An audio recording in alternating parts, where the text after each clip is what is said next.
Welcome to today's daily Bible reading. We're continuing in the book of 1 Samuel, and today we'll be reading chapters 11 to 13.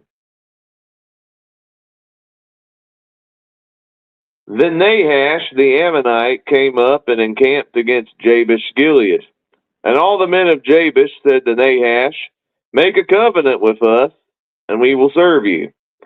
And Nahash the Ammonite answered them, "On this condition I will make a covenant with you, that I may put out all your right eyes and bring reproach on all Israel." Then the elders of Jabesh said to him, "Hold off for 7 days, that we may send messengers to all the territory of Israel. And then, if there is no one to save us, we will come out to you." So the messengers came to Gibeah of Saul and told the news in the hearing of the people. And all the people lifted up their voices and wept. Now there was Saul coming behind the herd from the field, and Saul said, "What troubles the people, that they weep?" And they told him the words of the men of Jabesh. Then the Spirit of God came upon Saul when he heard this news, and his anger was greatly aroused. So he took a yoke of oxen and cut them in pieces, and sent them throughout all the territory of Israel by the hands of messengers, saying, "Whoever does not go out with Saul and Samuel to battle, so it shall be done to his oxen." And the fear of the Lord fell on the people, and they came out with one consent. When he numbered them in Bezek, the children of Israel were 300,000, and the men of Judah 30,000. And they said to the messengers who came, "Thus you shall say to the men of Jabesh Gilead, Tomorrow by the time the sun is hot, you shall have help." Then the messengers came and reported it to the men of Jabesh, and they were glad. Therefore the men of Jabesh said, "Tomorrow we will come out to you, and you may do with us whatever seems good to you."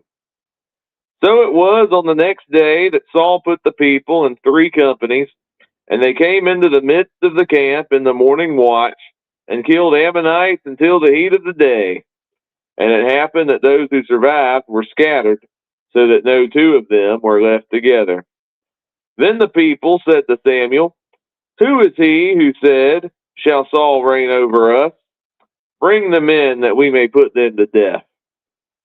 But Saul said, "Not a man shall be put to death this day, for today the Lord has accomplished salvation in Israel."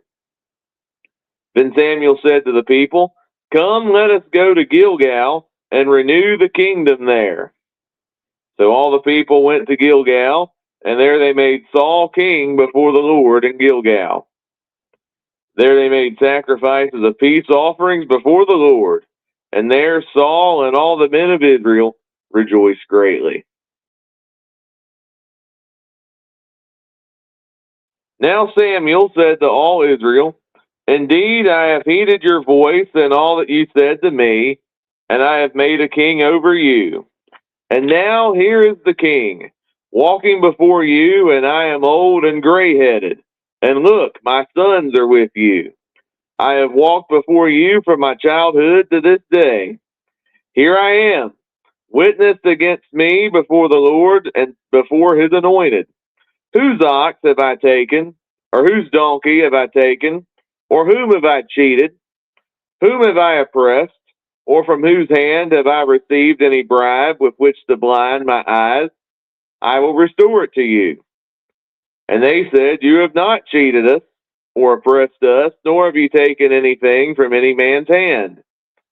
Then he said to them, "The Lord is witness against you, and his anointed is witness this day, that you have not found anything in my hand."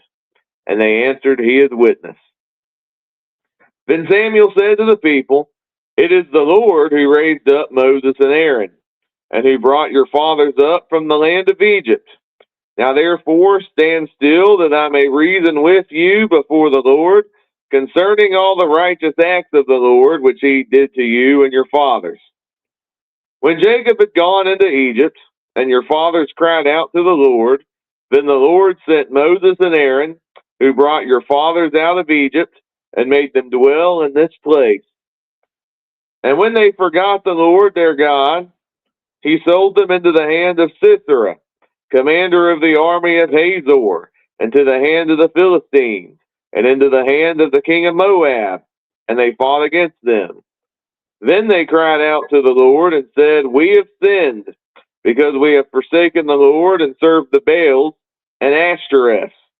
But now deliver us from the hand of our enemies, and we will serve you. And the Lord sent Jerubbaal or Gideon, Bedan or Barak, Jephthah, and Samuel, and delivered you out of the hand of your enemies on every side, and you dwelt in safety. And when you saw that Nahash, king of the Ammonites, came against you, you said to me, No, but a king shall reign over us, when the Lord your God was your king. Now therefore, here is the king whom you have chosen, and whom you have desired. And take note, the Lord has set a king over you. If you fear the Lord and serve him and obey his voice, and do not rebel against the commandment of the Lord, then both you and the king who reigns over you will continue following the Lord your God. However, if you do not obey the voice of the Lord, but rebel against the commandment of the Lord, then the hand of the Lord will be against you as it was against your fathers. Now therefore stand and see this great thing which the Lord will do before your eyes. Is today not the wheat harvest? I will call to the Lord, and he will send thunder and rain, that you may perceive and see that your wickedness is great, which you have done in the sight of the Lord, and asking a king for yourselves. So Samuel called to the Lord, and the Lord sent thunder and rain that day, and all the people greatly feared the Lord and Samuel. And all the people said to Samuel, Pray for your servants to the Lord your God, that we may not die. For we have added to all our sins the evil of asking a king for ourselves. Then Samuel said to the people, Do not fear. You have done all this wickedness, yet do not turn aside from following the Lord, but serve the Lord with all your heart. And do not turn aside, for then you would go after empty things which cannot profit or deliver, for they are nothing. For the Lord will not forsake his people, for his great name's sake, because it has pleased the Lord to make you his people. Moreover, as for me, far be it from me that I should sin against the Lord in ceasing to pray for you. But I will teach you the good and the right way. Only fear the Lord and serve him in truth with all your heart, for consider what great things he has done for you. But if you still do wickedly, you shall be swept away, both you and your king. Saul reigned 1 year, and when he had reigned 2 years over Israel, Saul chose for himself 3,000 men of Israel. 2,000 were with Saul in Michmash and in the mountains of Bethel, and 1,000 were with Jonathan in Gibeah of Benjamin. The rest of the people he sent away, every man to his tent.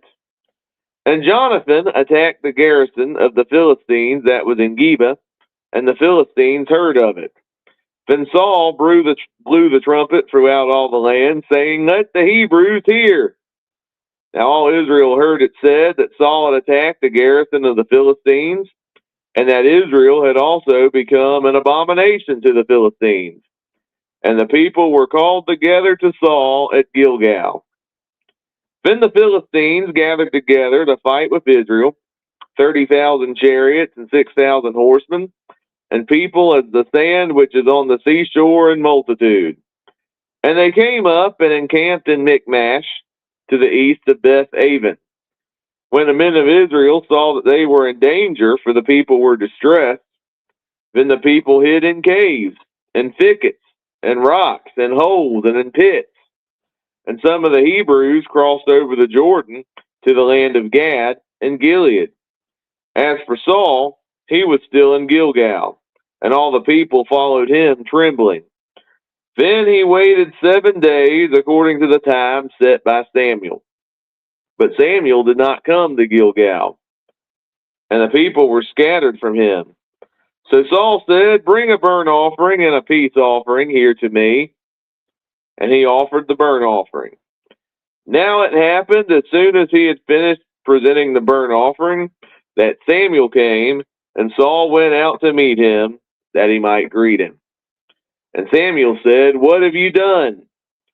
Saul said, "When I saw that the people were scattered from me, and that you did not come within the days appointed, and that the Philistines gathered together at Michmash, then I said, the Philistines will now come down on me at Gilgal, and I have not made supplication to the Lord. Therefore I felt compelled, and offered a burnt offering." And Samuel said to Saul, "You have done foolishly. You have not kept the commandment of the Lord your God, which he commanded you. For now the Lord would have established your kingdom over Israel forever. But now your kingdom shall not continue. The Lord has sought for himself a man after his own heart, and the Lord has commanded him to be commander over his people, because you have not kept what the Lord commanded you." Then Samuel arose and went up from Gilgal to Gibeah of Benjamin. And Saul numbered the people present with him, about 600 men. Saul, Jonathan his son, and the people present with them remained in Gibeah of Benjamin, but the Philistines encamped in Michmash. Then raiders came out of the camp of the Philistines to 3 companies. One company turned onto the road to Ophrah, to the land of Shual. Another company turned to the road to Beth-horon, and another company turned to the road of the border that overlooks the valley of Zeboim toward the wilderness. Now there was no blacksmith to be found throughout all the land of Israel, for the Philistines said, "Lest the Hebrews make swords or spears." But all the Israelites would go down to the Philistines to sharpen each man's plowshare, his mattock, his axe, and his sickle. And the charge for a sharpening was a pim for the plowshares, the mattocks, the forks, and the axes, and to set the points of the goads. So it came about on the day of battle that there was neither sword nor spear found in the hand of any of the people who were with Saul and Jonathan, but they were found with Saul and Jonathan his son. And the garrison of the Philistines went out to the pass of Michmash. Thank you for tuning in to today's daily Bible reading. We'll continue in the book of 1 Samuel tomorrow, continuing with this conflict between Saul and Jonathan along with the Philistines. We'll read that in chapter 14. We'll read more about Saul tomorrow, and also we'll get a little bit of David as well, and where he fits into this story, this narrative that we read about in God's inspired word. So join me tomorrow. We'll read chapters 14 through 16 of 1 Samuel.